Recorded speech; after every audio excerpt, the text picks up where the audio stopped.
Welcome to Stories Room. Enjoy listening and don't forget to subscribe. You have no idea how everything can change over the course of a single weekend, thought Jennifer, gripping the steering wheel of her car as the lights of nighttime Los Angeles flickered in the side mirrors. Up until that moment, her life had seemed almost perfect, though too calm and predictable, like a family drama whose every line had been scripted down to the last word. But in just a few short days, her world turned upside down, forcing her to see life differently, more painfully, more bitterly. No matter how hard she tried to keep her composure, every memory cut like a knife, robbing her of peace and sleep. Jennifer Lester, née White, grew up on a small ranch on the outskirts of Virginia. Her family was neither rich nor influential, but her parents were kind, hard-working people who did everything they could to ensure their daughter got a good education and loved life for what it was. Jennifer's modest wedding to Nick Lester happened without grand festivities. Just a few acquaintances, a couple of close friends, and of course both sets of parents present on that important day. Jennifer's parents, Colin and Martha White, were sincerely happy that their daughter had found happiness, even without the glamour of huge receptions, lavish tables, and orchestras. But Nick's mother, Mrs. Alice Lester, and his stepfather, Mr. Donald Haynes, viewed the event with skepticism. Jennifer knew Nick also had a biological father, Martin Lester, but he had left for New York long ago. The relationship between father and son was strained. However, a true wall of hostility stood mostly between Nick's mother and stepfather and Jennifer. They were wealthy people, owners of commercial properties in California, with ties to local politics. They saw Jennifer as a country girl who might not fit into the social circles of Los Angeles. The paradox was that Nick, tall, confident, always beaming a radiant smile, seemed like the kind of son-in-law such an affluent family would celebrate. But his mother and stepfather disliked Jennifer precisely because she didn't care for flashy events or high society. She preferred a simpler life, though comfortable enough. They feared Nick would wither in that mundane routine and abandon everything he was used to. Jennifer, however, had a different perspective on life. She wasn't afraid of people's judgments. Her father had always taught her that the most important thing was to love and be loved, not to chase flashy trappings or status. At first, everything was fine after the wedding. Nick worked for one of Los Angeles's local municipalities, earning a solid salary thanks to family connections. Jennifer nearly jumped for joy when she discovered she was pregnant, a long-awaited moment for her. Yet over time, things began to change. Jennifer's father, Colin White, though by no means wealthy or influential, possessed an extraordinary insight into people. He could see through anyone, and while he rarely confronted them directly, he tried to anticipate events and protect his daughter. The first time he met Nick, he sensed more than just genuine interest in Jennifer. He also picked up on some unspoken truths. Nick was too charming, too accustomed to easy victories. He rarely thought about the consequences of his actions. Colin told his wife, "Nick is a good guy, but he's reckless. I worry he might hurt our girl, perhaps without even meaning to." Martha, Jennifer's mother, tried to reassure him, "Give them a chance." Jennifer once said she felt this was her fate. We shouldn't interfere with her choices. When Jennifer announced she was pregnant, Colin simply hugged his daughter tightly and said, "Be careful, honey. Take care of yourself. The rest we'll leave up to life." Jennifer was 8 months pregnant when Nick suddenly started talking about a vacation. He wanted to go to Florida, to Miami Beach, supposedly to recharge. At first, he suggested they go together, but he knew full well it would be uncomfortable for a woman so far along in her pregnancy. A long flight, heat, and a new setting all carried health risks. It was easier for him to keep quiet about these difficulties and make it look as if Jennifer herself wasn't interested in going. "Honey, I promise it'll only be for a short while," Nick said, packing his things. "I just need to clear my head." I'm exhausted from work, plus there's pressure from my mother and Donald. Jennifer turned her eyes away. She felt there was more to it than just exhaustion.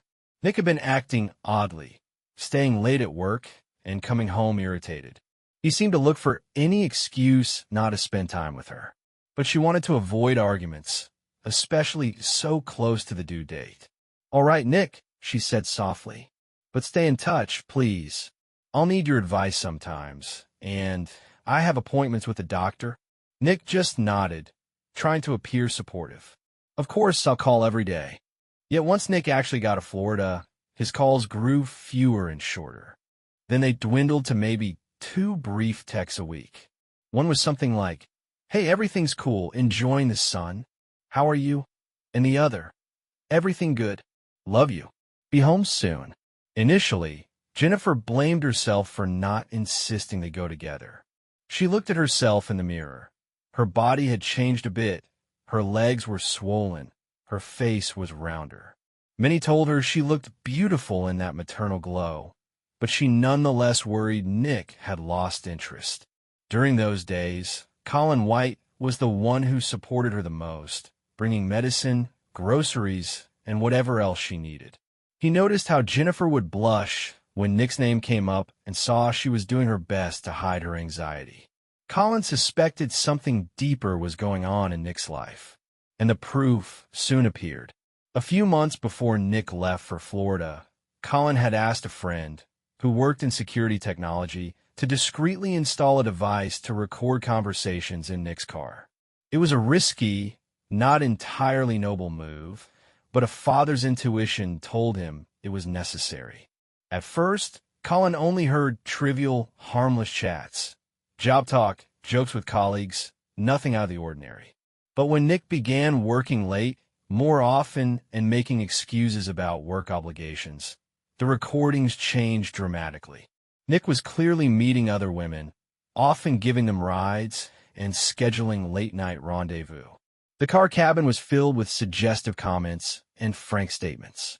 Sometimes Nick openly disparaged Jennifer, calling her boring or complaining that her pregnancy was driving him insane, that he never wanted any of this.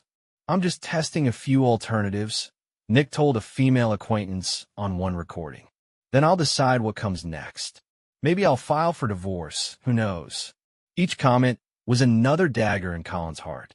He wanted to confront Nick right away, to tell him everything. But he knew Nick would deny it all without hard proof. Or worse, would just walk out on Jennifer for good. Colin decided to wait until the time was right to act. Finally, the day came when Nick returned from his vacation. Soon afterward, Jennifer gave birth to a boy. They named him Michael. He arrived a bit earlier than expected, but he was healthy and strong. Nick showed up at the hospital initially looking like a repentant, caring father, bringing flowers and smiling courteously to the nurses before hurrying back home, as if he were anxious to show concern. But the entire display felt fake to Jennifer, who felt a chill in his presence. She didn't know that, during the 2 days she'd been in the hospital, her father had already prepared for the day he would confront Nick. One warm evening, Nick walked into the family home, a spacious but modestly furnished place, certainly not as luxurious as he might have hoped for himself. The baby slept in his bassinet, and Jennifer rested on the couch, exhausted after the first days of motherhood. It was at that moment Colin appeared in the living room, a flash drive in his hand. "Nick," Colin said quietly but firmly, "we need to talk." Nick glanced at his father-in-law with open irritation. "Can't this wait? I need to see my wife and son." "You need to hear this," Colin answered in a no-nonsense tone, plugging the flash drive into a laptop. What followed was a recording of Nick laughing and conversing with a woman. Then came the more explicit lines insulting Jennifer, calling her dreary, too homely, and complaining that her pregnancy was driving him crazy. Nick's eyes widened in horror, but Colin let the entire recording play. Once it was over, silence filled the room. "How will you explain this?" Colin asked, looking Nick straight in the eye. Nick mumbled something about a mistake and misunderstanding, but Colin raised a hand to cut him off. "Listen to me, boy. My daughter's too kind to throw you out and ruin her own life with a scandal. But I won't stand by and watch while you've destroyed her happiness. You don't deserve her or that baby."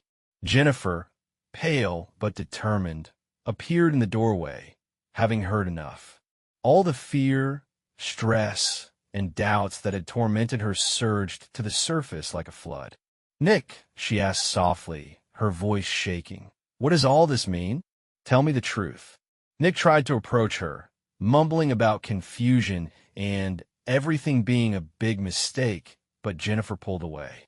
Tears glistened in her eyes, and her mother, Martha, standing just behind, held her breath, not daring to speak. "Dad," Jennifer whispered, "can you leave us for a moment?"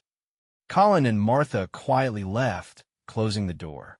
Only Nick and Jennifer remained in the living room, with the baby dozing in the crib. "Jen, please understand. I got in over my head," Nick started. "Over your head?" She cut him off. "Where were you when I was in the hospital? You never called. All these recordings, they prove you never loved me. Or if you ever did, you stopped." Nick's expression flickered with guilt, then a hint of defiance. "We got married too fast. Your parents have money. You've had everything under control all your life. I felt cornered." Jennifer let out a bitter laugh. "It turns out you're the one controlling everything. Our expenses, our freedom, our chance for happiness." "Nick, I won't live a lie anymore." He started to say something, but couldn't. Inside, he knew there was no use salvaging this. Maybe he had once thought he'd stay for the financial benefits, but all that was gone. "All right," he muttered at last. "If that's what you want, go ahead and file for divorce." "I already did," Jennifer replied quietly, lowering her eyes. She felt tears brimming, tears of pain, but also relief. "Yesterday." Nick said nothing. Jennifer looked at him and realized she felt neither pity nor sorrow, just a dull anger and a sense of release. The Nick she had loved existed only in her imagination. The divorce was quick. Nick did not resist, likely hoping to salvage his reputation in the future. The court ordered child support, though Jennifer had little faith she'd receive much, suspecting Nick wouldn't hold a steady job for long. He'd likely be ousted from his job in the municipality after this scandal, and his own family might turn their backs on him, worried they'd become embroiled in his troubles. The first weeks after Nick was gone were pure agony for Jennifer. She had just been discharged from the hospital and had to cope with a newborn on her own. Her parents helped with the baby, while the doctor prescribed rest and fresh air walks to help her recover after birth. Still, Jennifer cringed from her mother's sympathetic glances and took more time alone.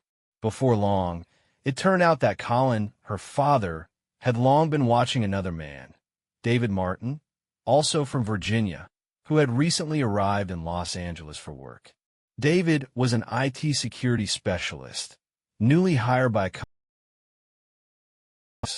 On the surface, David was nothing flashy. Average build, warm smile, usually in simple jeans and a shirt. But he had the one quality Colin valued. He was a good man. Fate brought Jennifer and David together in a neighborhood park one day. She was sitting on a bench, rocking the stroller, and noticed a man politely conversing with Colin nearby. After a few minutes, Colin led him over. "Jen, meet David. He's helping me with some work issues, and I mentioned your computer was acting up. Maybe he can drop by to fix it." And so began their acquaintance. At first, Jennifer was cold and cautious. The wounds from Nick's betrayal still smarted, and she found it hard to trust men. But David came by to look at her laptop, fixed everything with care, made friendly conversation, and even held her baby while she looked for warning documents. His quiet generosity made her more comfortable. Eventually, they became friends. He would offer her rides to the clinic and help with small tasks around the house. He never pried into her past or asked any tactless questions. He simply showed support. This gentleness slowly melted Jennifer's guard, and she found herself waiting for his calls and texts, lighting up whenever he was near. A couple of months after the divorce, when her baby, Mike, was 3 months old and the winds of change were beginning to sweep away her pain, David invited Jennifer to dinner in an Italian restaurant downtown. At dusk, the city shone beneath the evening sky, and they sat at a cozy table away from the noise. It was neither too fancy nor too casual, the perfect spot for a first date. "I was afraid you'd say no," David admitted, taking her hand. "I know what you've been through, but I want you to know I really care about you, and I don't just mean as a friend." Jennifer heard sincerity in his voice, and something inside her stirred. After months of anguish, she felt that this man saw her not just as a woman abandoned with a baby, but as someone worthy of love. "I'm not sure I'm ready for a new relationship," she said quietly. "I have a child. I'm still trying to figure things out. She stopped, recalling all she'd endured with Nick. David squeezed her hand gently, letting his warmth calm her nerves. "I understand. I'm not asking you to run away with me tomorrow. I just want you to know I'm here to show you that your life doesn't end with one betrayal. If you decide you don't need me, I'll step aside." Jennifer looked into his eyes.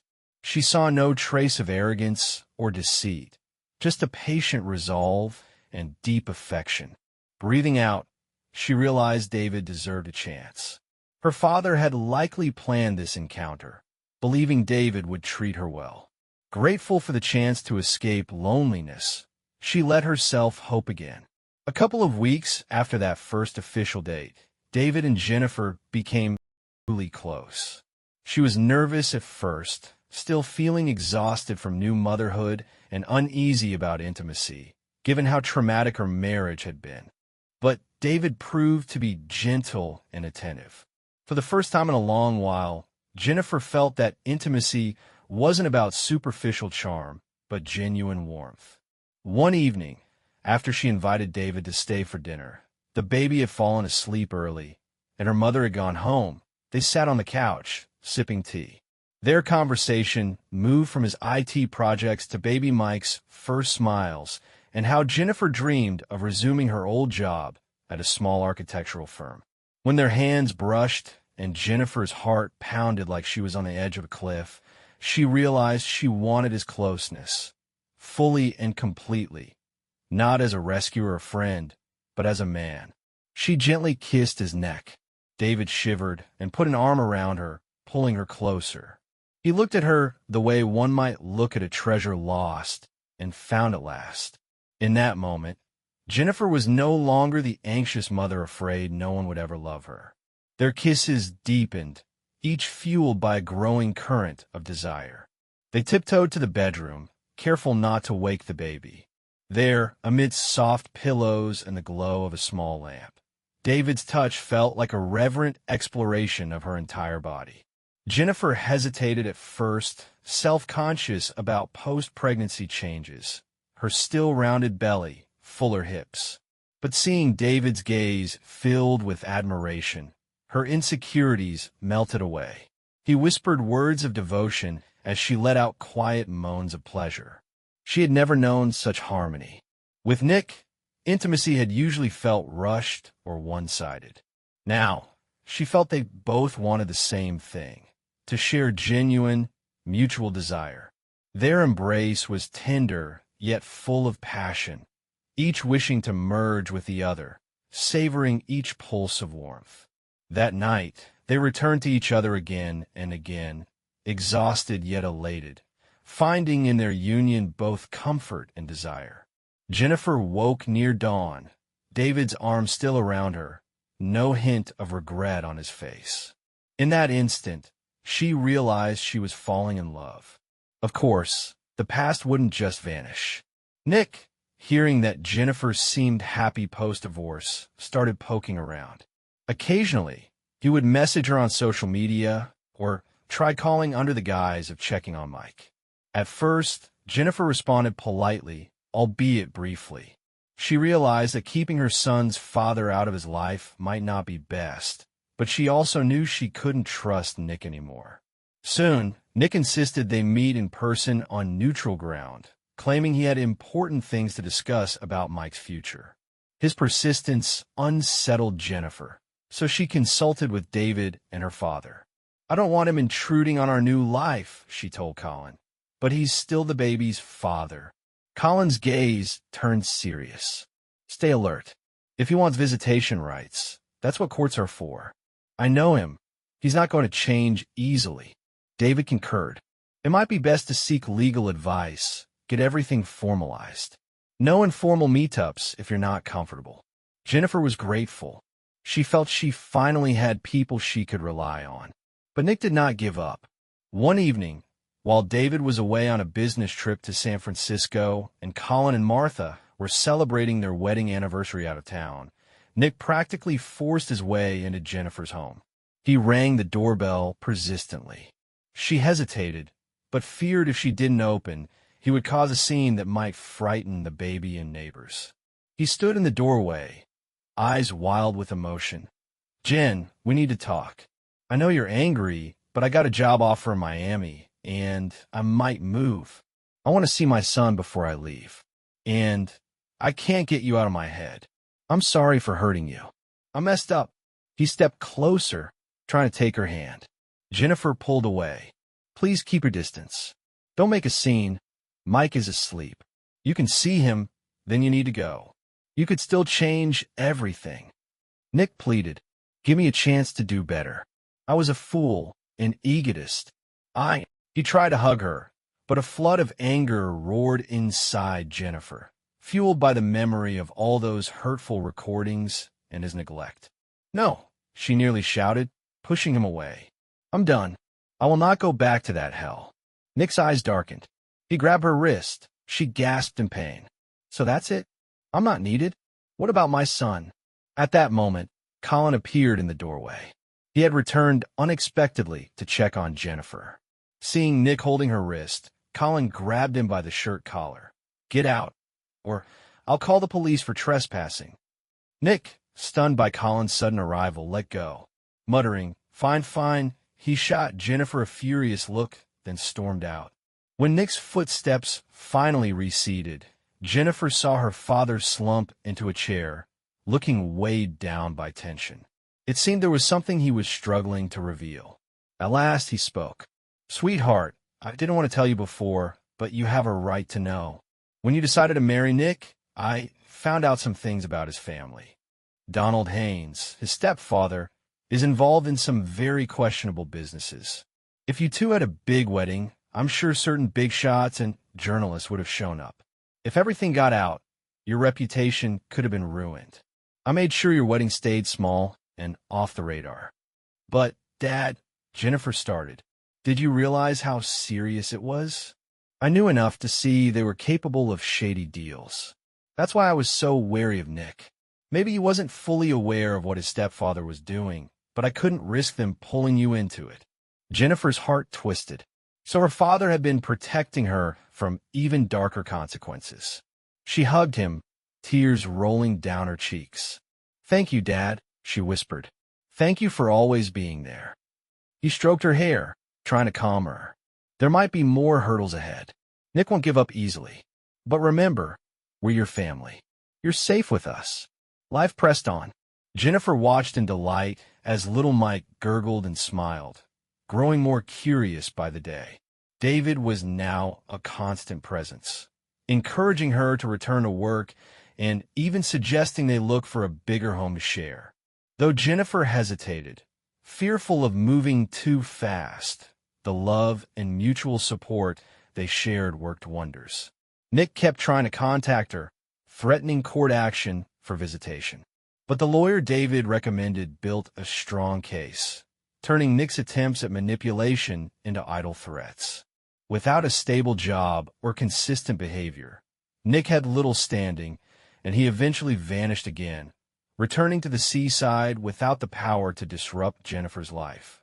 Half a year after Mike's birth, during a family dinner with Colin, Martha, Jennifer, David, and baby Mike all present, David suddenly rose from his chair, politely asking everyone to be quiet for a moment.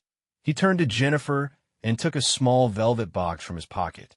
"I don't want to pressure you," he began, but I want you to know that everything that's happened since we met has been the best thing in my life. You're an amazing woman, and your son feels like my own. I know you're afraid after all you've been through, so I won't promise a flashy wedding, just a new start. Jennifer, will you marry me? If you agree, I promise we'll build our life together honestly, without secrets. The room fell silent. Colin gave a supportive nod. Martha drew a joyful breath.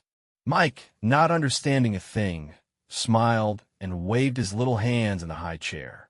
Tears welled up in Jennifer's eyes as she realized that everything she had once dreamed of, simple, genuine happiness, was right here, now real. Yes, she said softly. Ido, David. David wrapped her in a warm embrace, and the burden of past grief and betrayal slipped from her shoulders. The wedding soon followed, a quiet affair shared with a close circle of friends and family. This time, it wasn't a means to hide or avoid scrutiny. It was a conscious choice. They held the ceremony at a small lakeside cabin, where a gentle breeze rustled through everyone's hair, carrying the scent of fresh flowers. Only those who truly loved and supported them were there. By then, Jennifer and David were living together in a peaceful area near the California coast. Sometimes, Jennifer recalled those moments of pain and betrayal, only to remind herself never to repeat that experience. Meanwhile, Mike was growing into a cheerful, inquisitive toddler. Colin and Martha would drop by with homemade treats and memories of their old Virginia ranch. Nick tried several times to restore contact, but each attempt failed against the firm boundaries set by Colin and the legal agreements. If he truly wished to be a father, he would have to prove it through consistent action, not idle words. He had no stable job, no stable life, and eventually vanished again, leaving Jennifer and Mike free from his interference. In the quiet evenings, after the stresses of the day, Jennifer often rested in David's arms, listening to his steady breathing and the beat of her own heart, feeling a profound peace that was entirely new. Their intimacy was not just physical gratification, it was a bond of trust. Sometimes, after Mike fell asleep earlier than usual, they would light a few scented candles and allow themselves to indulge in private fantasies. Jennifer had gradually opened up to David, and he recognized in her not only a caring mother, but a passionate woman who wanted to embrace life fully. In those moments, when she felt his warm breath against her skin, his kisses trailing down her neck, and her own soft gasps of pleasure, she realized the difference between genuine closeness and fleeting illusion. Their lovemaking was imbued with affection, a shared tenderness that had been missing before. Thus, the pain of the past became a precious lesson. Jennifer and David learned to love each other without fear or shame. Their new family, forged after heartbreak and deceit, had grown strong. It was a refuge for happy family dinners, inside jokes, dreams for the future, and those private nights where heartfelt desire was a true expression of love and trust. 6 more months passed. Jennifer returned to her old job, designing country homes and dreaming of opening her own architectural studio. David developed security software for a major tech company. On weekends, they often took Mike to the Pacific Shore to show him just how vast the world could be. There on the beach, they played ball and splashed by the water's edge. David would hoist Mike into the air and laugh, while Jennifer photographed them, capturing the precious memories she hoped to keep forever. Sunrises over the ocean reminded them every day could be a fresh start. When twilight fell, Jennifer often leaned against David, watching the sun dip below the horizon. Beyond that endless expanse of water, the past and its hurts could no longer overshadow them. Only the boundless possibilities of the future remained. And so, that chapter of her life ended, and a new one began, filled with its own share of passion and intrigue, but most of all with a love that could withstand any challenge. That's the end of our story.